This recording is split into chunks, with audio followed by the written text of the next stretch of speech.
Kun yoki oy tutilish namozi to'g'risida.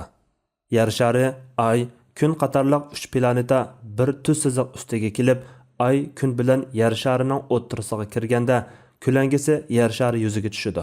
Mana bu kun tutilish hodisasi deyiladi. Yer shari kun bilan oyning o'ttirisiga kirib, oy yer sharining kulangi rayoniga kirganda, oy tutilish hodisasi yuz beradi. Ikkilisi bir qancha xilga bo'linadi. Tafsilotini astronomiyaga oid kitoblardan ko'rib olgaysizlar. Arab tilida kusuf degan so'z odatda kun tutilishga qarata aytiladi. Xusuf degani bo'lsa, oy tutilishga qarata aytiladi. Mushu tanlangan qarash. Ammo kusufni ikkilisiga o'rtaq ishlatish hodisasi mavjud. Yana ba'zi olimlar kusuf degan so'z qisman tutilganni, xusuf bo'lsa to'liq tutilishni ko'rsatadi degan. Oy yoki kun tutilganda namoz o'qish sunnat.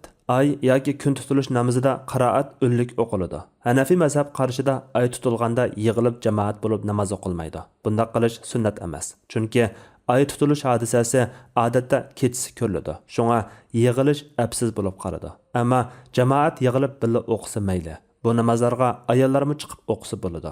Bu ko'pchilik olimlarning qarshidir. Rasululloh sallallohu alayhi vasallam mono hadisda bu namozni o'qishga buyurgan. Abu Bakr radhiyallohu anhu mundaq degan: Biz Rasululloh sallallohu alayhi vasallam bilan birga edik.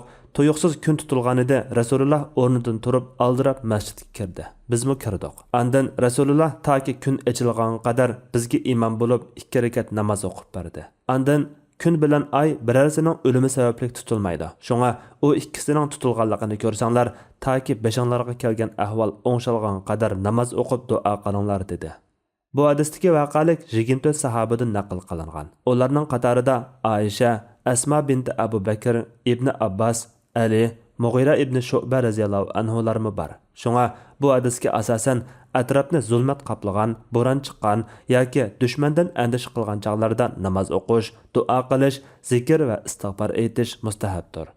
Xo'sh, kun va oy tutilishning astronomiyalik hodis ekanligi aniq. Undaqda Alloh taolaning bundaq astronomiyalik hodisini pat-pat ko'rsatib turishning hikmati nima?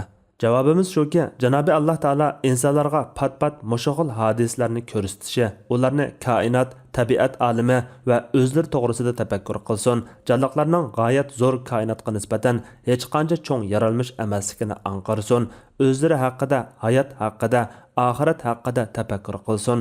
O'ylarga cho'msin, bu orqali hayot yo'lining yo'nalishini to'g'ri tanlaganlar ishonch bilan olg'a qarab mangsin, to'g'ri tanlay olmaganlar, gangrab qolganlar to'g'ri yo'nalishni tanlab olsin, yaxshi amallarni taqimi ishtiyoq bilan qilsin, xatoliklardan, gunoh ma'siyatlardan yansin deganga o'xshash hikmatlar tufaylidir. Alloh eng to'g'risini bilguchidir.